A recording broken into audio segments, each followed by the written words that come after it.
What's up, Jets Nation, and welcome back to another episode of the Juicy Jet Podcast. I'm your host, Kevin Rooney, and we are one day away from the Jets versus Bengals in Cincinnati at 1 o'clock on Sunday.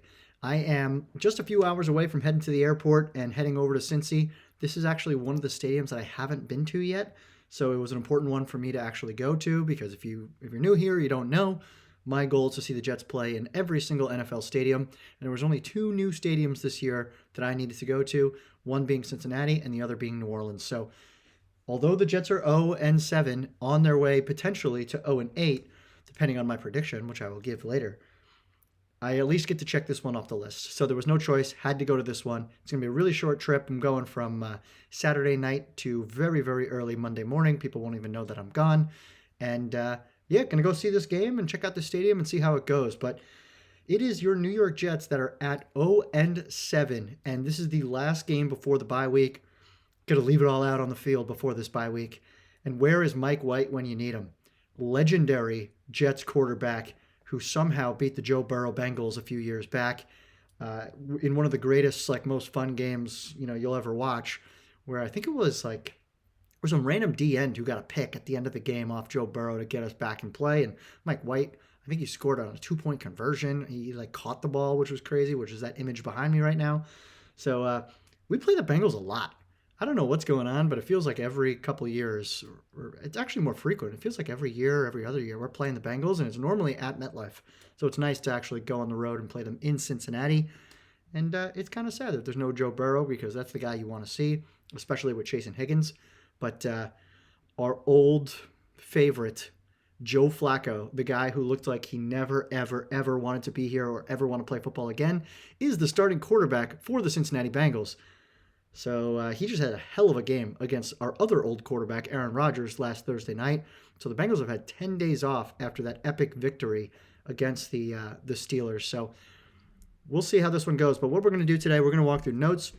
We're going to go through the injuries. I'll talk a little offense, defense, special teams. I'll give you my 3 keys to victory, and then we will do final predictions. So let's start with some notes. I think one of the big important notes here to know is that I mentioned it before. This is the final game before the bye week. And right after the bye week is the trade deadline. So this could potentially be the last game that we see a few players play for the New York Jets, and some of them are fan favorites. If I'm just going to give you my prediction today, the players that I think will be traded in the next week and a half, 2 weeks, this is going to be Breece Hall. So this is going to be the last game you ever see Breece Hall in a Jets jersey, which is sad. Everybody loves Breece, but some of the stuff that he's doing on socials, it seems like he wants to get out of here. And for me, he's just not the guy he was in 2022, which is really sad because he was such a fun player to watch. And he's on an expiring contract. We're not going to pay him, so we might as well get something for him. So I think Breece is one that goes. I think Quincy Williams gets traded. He's another one. I think he's 30 years old or coming up on 30 years old.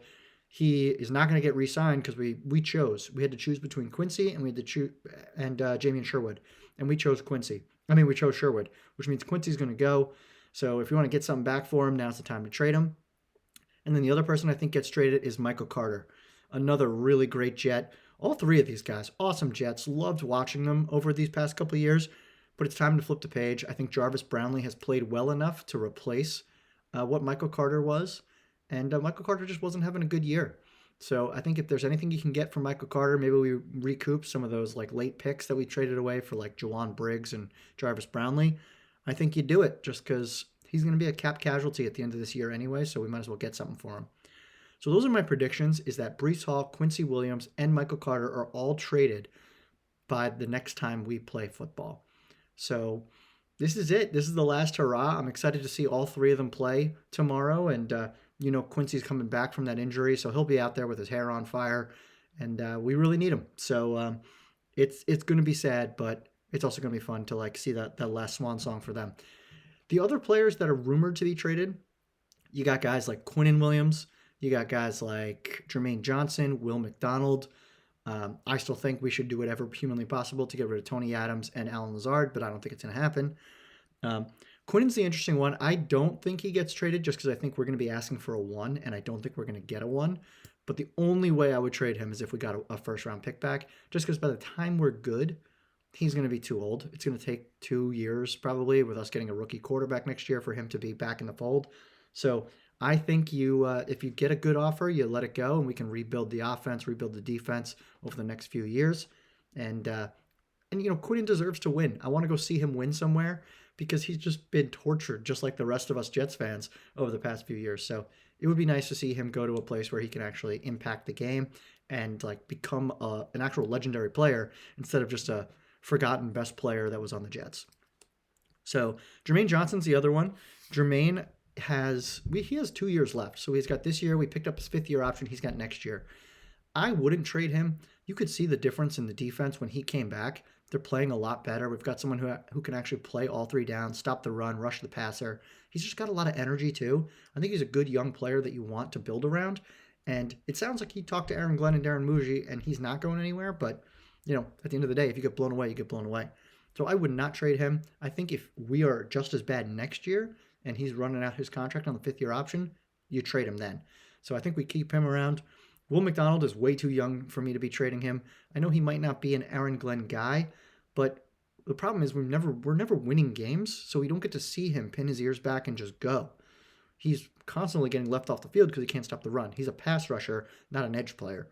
So it's a tough one. I could see Aaron Glenn pulling the trigger and trading him, but I think it would be a mistake because we have no edge players right now. We have no one who can rush the passer. So I would keep him. Once again, he's another one. If we're bad in next year, we're bad the year after, then maybe you think about it just because he can't get on the field all 3 downs.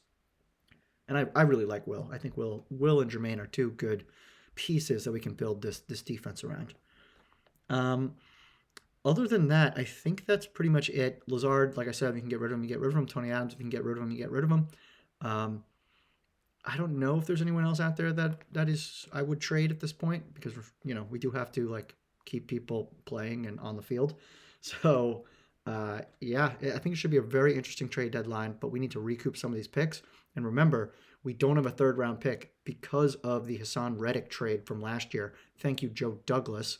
So Joe Douglas is basically going to get because he's back on the Eagles now, he's going to get like a 2nd round pick essentially because of how bad we are for that Hassan Reddick trade, which is crazy. So we need to recoup as many picks as humanly possible to give ourselves as many chances at getting this team back as we possibly can. So that's my trade deadline stuff. Let's go to Aaron Glenn. Aaron Glenn this week was asked multiple times about who the starting quarterback is going to be, and he just won't tell anybody. And it's like this very contentious thing he has with the media. I don't get why he has to be so, combative with the media. But he won't say. He said it's a competitive advantage for the media and the other team to not know. For me, it's Justin Fields or Tyrod Taylor. Like in my mind, is it really that big of an advantage? We're 0-7. They're both not good. So they're both backup caliber quarterbacks for a reason. So I don't think it's a big deal. I also don't care that I know. I don't need to know. So if Aaron Glenn wants to keep it a secret, that's totally fine. I'll just say, can we relax with the media? You're 0-7.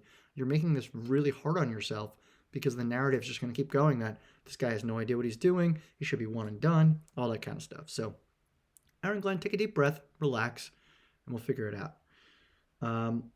Also, he had to do a lot of defending this week because of Woody Johnson's comments about Justin Fields. Obviously, Woody Johnson put him in a horrible position. Whether he's right or wrong doesn't really matter. He put him in a bad position. He shouldn't have said what he said. Now he had to go defend Justin Fields. So it was just a rough week for Aaron Glenn. And hopefully he gets some quiet time after this game to relax during the bye. All right, let's talk about injuries. We have a lot of injuries, a ton. So it's really great that the bye week is next week because we need some people to get healthy. So let's start with the most important players across the team that are already listed as out. Sauce Gardner, out with a concussion. Not surprising. Once you get a concussion, it normally takes 2 weeks to come back. So he will not play, which means Azareye'h Thomas, our 3rd round pick from Florida State's got to step up in what is going to be the most challenging game you could probably ever walk into as a first-time starter, which is against Jamar Chase and T. Higgins. So that should be welcome to the NFL, buddy. You're in, and I'm sure he's going to learn as the game goes on, and I would just be very careful to judge him based on what he does this game because you're playing against 2 of the best. And if he plays well, that's a very, very encouraging sign. And then The other thing too, last time Sauce Gardner was out, we played the Eagles and we actually beat them with like some random corners we've never heard of in our lives, and I don't think I've ever played football again. I think Craig James was one of them. So yeah, we held our own against the Eagles in that one. All right, so that's number one. Number two, another big name player that's out, Garrett Wilson. He's going to be out for the second straight week. I think it makes a ton of sense. Let him rest up by the bye, and then come back in. I think we play the Browns after the bye. Yeah. Um, so yeah, it stinks because you saw what this wide receiver core looks like without Garrett Wilson. But I think if Tyrod Taylor's playing, you've got some. He can throw to Mason Taylor. He can throw to Brees Hall. He can move the ball a little bit. With Fields, it's very hard. Fields relies on Garrett and Mason Taylor a ton. So it sucks to have Garrett not play, but I'd rather him be healthy because this year's doesn't matter at this point. I would need him to be good to go for next year and not have anything linger. Other than that, we've got Cam Jones is out. He's that linebacker. He hasn't played in like 2 weeks, so he's out. Kene and Nwanu got a concussion. Same story as Sauce. Usually takes 2 weeks, so once again, Isaiah Williams is going to be running back kicks. Stone Smart is hurt. He hasn't really played in any game this year. It's like shocking to me how little we've used him. So he's not going to play. Jay Tefele is also out. He's been okay in some of the games he's played, but he's not going to play tomorrow, which kind of stinks because we just got rid of Leonard Taylor. So curious to see who they pull up to replace Jay Tefele. Brees Hall is questionable. Josh Reynolds is questionable. Mason Taylor is questionable. Tyrod Taylor is questionable. And Quincy Williams is questionable. But Aaron Glenn says he believes all of those guys will play, or he says they're trending in the right direction, which doesn't actually mean they're going to play, but it's more likely than not that they will play. I feel good about Brees, Reynolds, Taylor, Mason Taylor, and Quincy Williams all playing. Tyrod's the interesting one. He was limited all week, so we'll see if he can get out there. So those are the injuries. It's not good. It's not good. And luckily, like I said, we've got the bye week coming up, so it should get better, and everyone should be back and ready to go because none of these are really that long-term, it doesn't seem like. But we'll see. All right, so that was injuries. Let's go into both sides of the ball.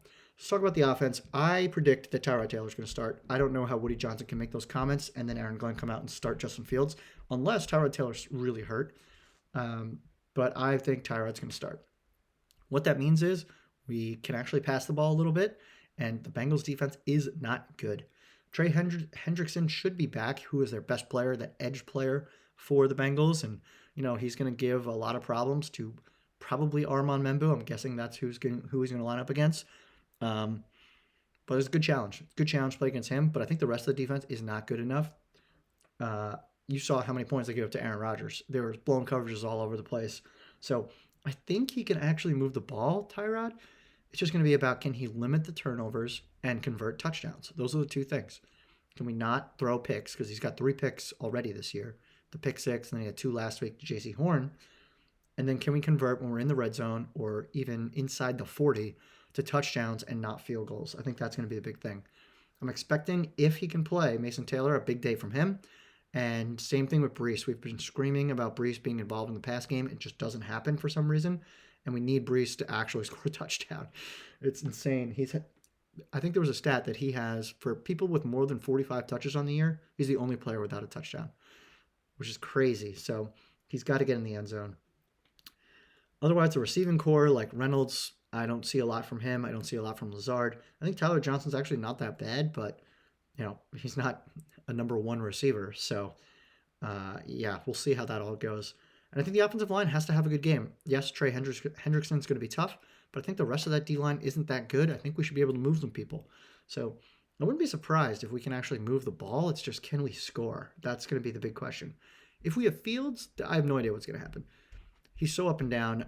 We haven't scored a real touchdown during the first half since week 1 with Fields, or with either of them. So I don't expect a lot of points if Fields is in without Garrett. So that's the offense. Let's go to the defensive side of the ball. The most important matchup of this game is our corners and safeties against Chase and Higgins. If I'm the Jets, I am selling out to just stop those two. Beat us some other way. Whether they're running the ball, whether they throw to their tight ends, I don't care. Find another way to beat us, because we're not going to let you beat us with Chase and Higgins. Now, of course, I can say that. They're still going to beat us, those two, but can you limit it? Can you limit the really big plays? Like Jamar Chase might have like 25 targets in this game, where it's just those like little screen passes at the line of scrimmage just to get him the ball and see what happens. So Brandon Stevens got to play tough. So does Azaria Thomas. I think Jarvis Brownlee's got to play tough, and don't allow a lot of yak against those guys. But that is the most important matchup in this game, is our secondary versus those two receivers. I think the Jets can stop the run. I think we've done a good job of that over the last few games.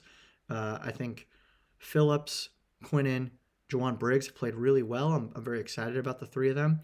And then you get Quincy coming back, who can hopefully help in the passing game, because Kiko Malagoa and Jamin Sherwood have not been good in coverage, but they are good against the run. They've been playing a lot better against the run, especially Kiko. He got a lot better. So I'm interested to see how that like three-headed thing works out. Like, what's the rotation of Kiko? Does he play a lot? How does that go? So we'll see what happens there. And anything else on the defense I want to call out? Can we get an interception? Joe Flacco is so old and so slow. I'm expecting some sacks. I need Jermaine Johnson and Will McDonald to get in there and make some sacks. But can we pick the ball off? He's going to throw you one or two that are going to hit you right in the hands. What are you going to do with it? Are you going to catch it, or are you going to drop it like we've done every other week? We still don't have one interception this entire year, which is absolutely insane. So fingers crossed that we can get one this week. All right, special teams, Nick Folk, automatic. I expect him to make every kick for the rest of time, so I'm excited about that. Our punter is the greatest punter I've ever seen in my life. So if we have to punt, which we definitely will, we got a weapon there. The return game is the iffy one. Isaiah Williams, once again, for some reason, this team loves this guy. He's going to be returning punts. He's probably going to be back there returning kicks, probably with Isaiah Davis. Just take a knee. If they kick the ball into the end zone, just take a knee. Get the ball to 30, and we'll go from there. All right, let's go through the 3 keys to a win. So I already talked about this already. For the defensive line, I need more than 3 sacks. Joe Flacco can't move, get some pressure, 3 sacks. That means Will McDonald, Jermaine Johnson, Quinnen Williams. Those are the 3 that I'm counting on, because I'd want the linebackers to probably stay in coverage and not blitz as crazy. So you just got to win your matchups against that offensive line. Number 2, it's the same one I've had for like weeks, is Breece Hall needs to score a touchdown. That means we're in the red zone, or he made a huge play. Where is the Breece of 2022? Show me, Breece. In your potentially last game as a New York Jet. Show me something good. And then finally, my last one, we talked about this being the most important matchup of the game. Higgins and Chase against our corners. If we can hold them under 150 yards combined, gives us a very high likelihood to win. That's a very tough metric. I think that's probably the hardest one I have on here, but we'll see. If we can do that, I feel pretty good about I feel really good about our chances, but overall that's tough. Like, Higgins could have that by himself. Chase could have that by himself. So that's it. So let's go into my predictions here. So the New York Jets are 0-7. We got the bye week coming up. We're on the road, and we don't know who our quarterback is. So for me, I'm going to keep going with the same thing I've said since I think I said it week 2. I said I will not pick the Jets to win until they show me they can win a game. So I'm once again not picking the Jets to win this game. I think it's going to be like if it's Tyrod playing, I think it's going to be a pretty high scoring game. I could see it going Bengals 31, Jets 22 or something like that. But I think the Jets fall to 0-8 and have a hard think during the bye week about what the heck is going on around here. And then head into the trade deadline with probably moving some pieces. So going to be tough. I think it's going to be a fun game to watch in terms of offense. I think that hopefully our defense can play as good as they have the past couple of weeks, but without Sauce, I feel like it's going to be a little tougher challenge than normal. But that's it. I mean, hopefully we can walk away with a win, but I'm not expecting it. And 0-8 is just brutal. I never, ever in a million years expected us to be 0-8 at the bye. Never. Even if, the Panthers you thought was winnable. You thought the Dolphins was winnable. Like the Cowboys, we beat at home a lot. We always beat the Steelers at home, and we just didn't happen this year. So it's a sad reality, but we'll see how it goes. I'm excited for tomorrow. I think it's going to be a fun atmosphere. I'm really excited to see the stadium. I'm excited to tailgate with the Gotham City crew. That's going to be a fun one. So I will let you know how the trip goes. I'll film some stuff tomorrow, so you can check it out on Twitter, Instagram, TikTok, YouTube at JuicyJet25. If you could do me a favor and like, subscribe, rate, review, all of the things just to help me out. That would be amazing. And otherwise, go Jets, and we'll talk after the game. See ya.